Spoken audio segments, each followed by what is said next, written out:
So first impressions were kind of set up on that first day when we saw the two short films that they chose to show us as a company of viewers. And then when we also saw Kusturica's documentary-styled film.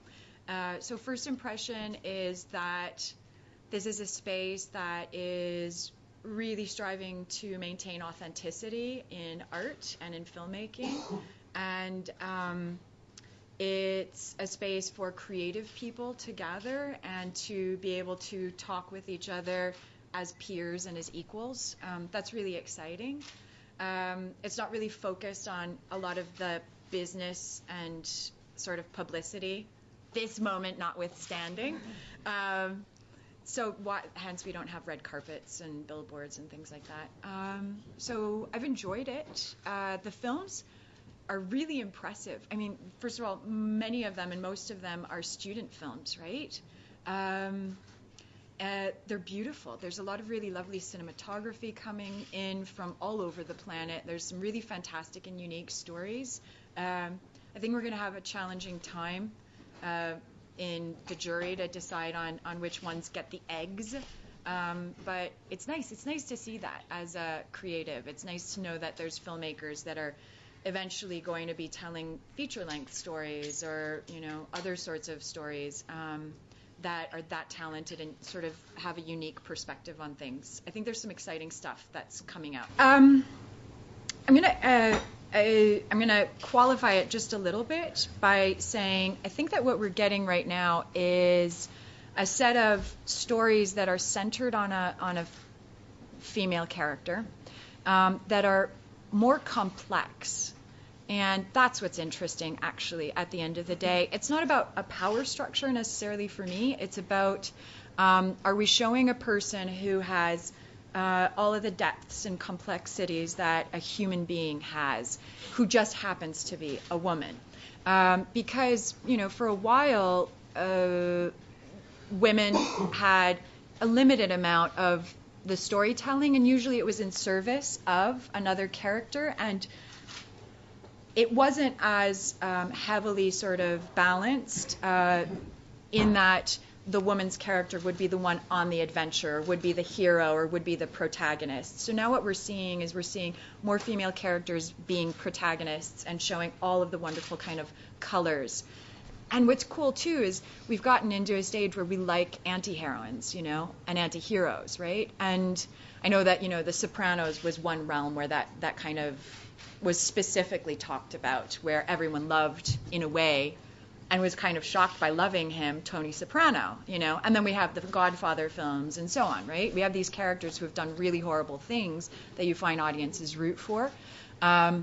We are at a time where there are those sorts of characters being played by women, which is exciting, I think. That project and that character kind of set up a platform for me to be able to do things like this. I would never be invited to Kustendorf if that wasn't a part of my career, I met some amazing people in that project, and I got kind of introduced into the industry in a way that was a really wonderful foundation for my career. So absolutely. I mean, I get to do creative projects and travel all over the world because of having done that for 8 years, So yeah.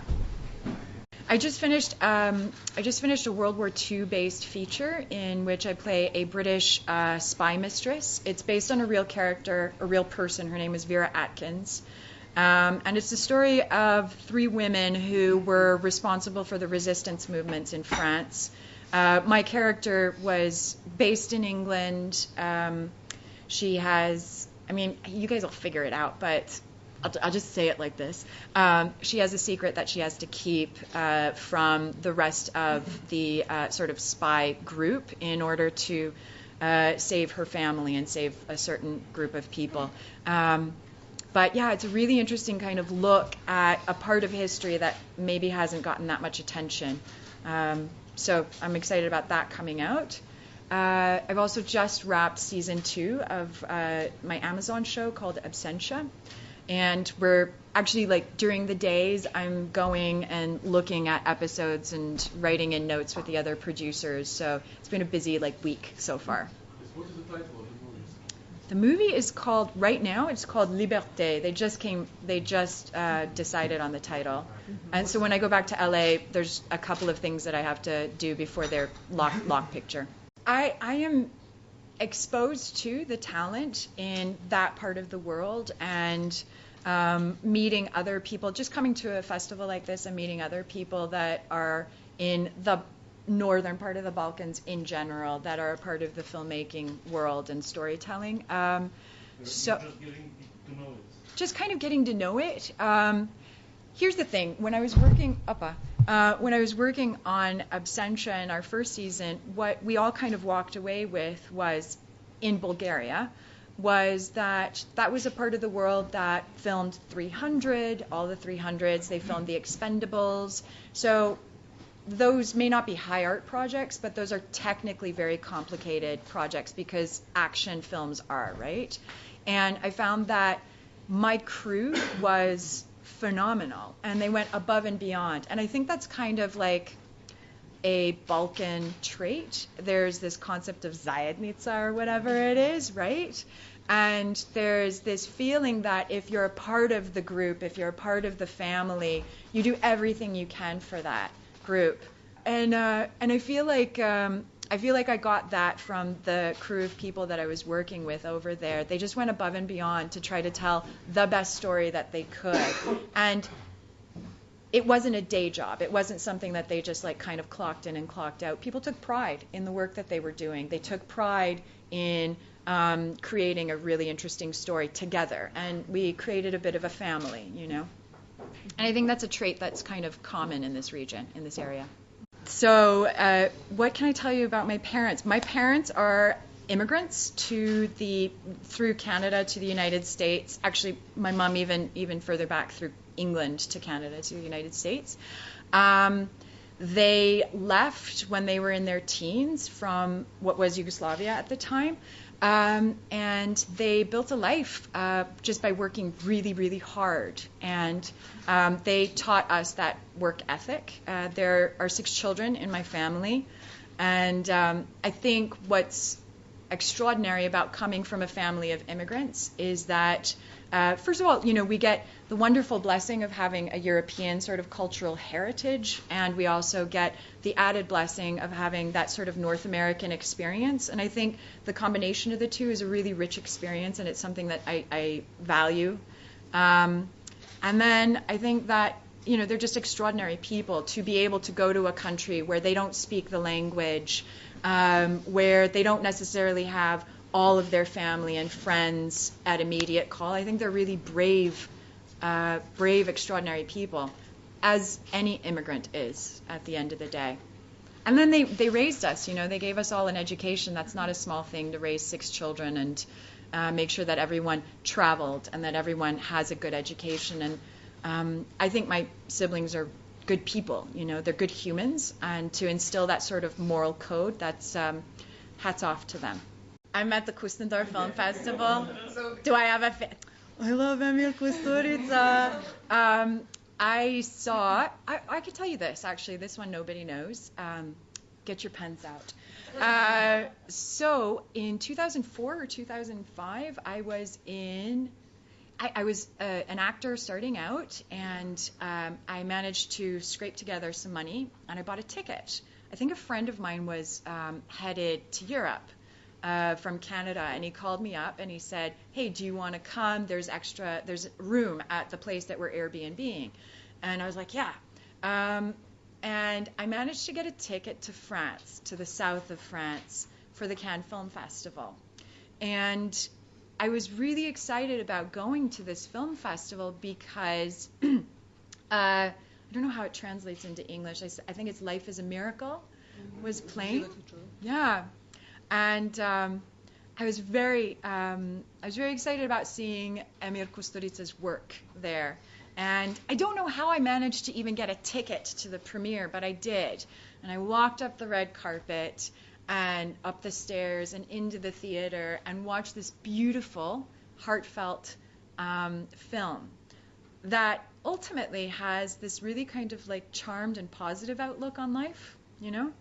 And at the end of it, the audience stood up and clapped. And we all turned around and I saw him, you know, off in the distance. It was a true privilege to actually be there and to manage to get a ticket. All of these wonderful, like, sort of accidents that happened to give me the gift of experiencing and being exposed to that moment, and to see how much that audience loved and respected Amir's work in its totality. I thought it was a really extraordinary moment just to witness from the side, especially with no pressure, you know. I was just an audience member. I wasn't a part of anything over there. So there you go. I was on the red carpet with my mom once, and and we're like walking, you know, we're doing all the photos and stuff, and she leans over in the middle of it, and there's like hundreds of photographers here, clicking away, and she's standing on the side with my publicist, and she goes, Stana. And I was like, what? And she goes, Ispravi se. Like, Ma, I'm working here. So, yeah. What's my usual day? I have a dog. Yeah, so, you know, there's a bit of walking him around. It really depends, you know. If I'm in, like, the outskirts of the city, then it's just hanging around a garden, reading, watching stuff, chatting with friends. It's super normal. LA can be really normal at the end of the day. No, but I don't even know what that means. I see myself as a person who's curious about life and about people, who likes storytelling, who loves working with creative people, who loves meeting and being inspired by creative people. Yesterday I was at that concert, and we can find this anywhere. I was at the concert last night, and I was watching this guy just go nuts in the audience. And it was one of the best moments, because I just sat there and just really embraced him in his totality, you know? So sometimes I see myself as just a viewer, you know what I mean? So yeah, that's a terrible answer to your question. Please edit all of that out. No. Okay. I don't always do this. But this is my advice. When you're performing, leave your cell phone in the trailer. I'm not even joking. Because you have to stay so present. You have to stay engaged. As an actor, it's important, I think, and there's some other things too. I think it's important to know what the camera angles are. I think it's important to know as much as you can about the camera so that you can help fill the frame. You can help tell the story. You can help bounce the story to somebody else. There was a guy named Van Johnson, who's an actor from the 50s and 40s and so on. He knew how to throw focus in the right direction to help tell the story. He would come in, he knew when the story was about his character, he knew when the story was about someone else's character. You're helping tell a story at the end of the day, right? And when we get to set, we need to stay as engaged as possible. There's so much information flying around, and it's important to keep our antennas way out there and pay attention. That's one. The other thing is, learn as much as you can about life, about people, engage, get your fingers dirty, hang out with people, travel, read. I think the most interesting actors are the ones who have lived some life.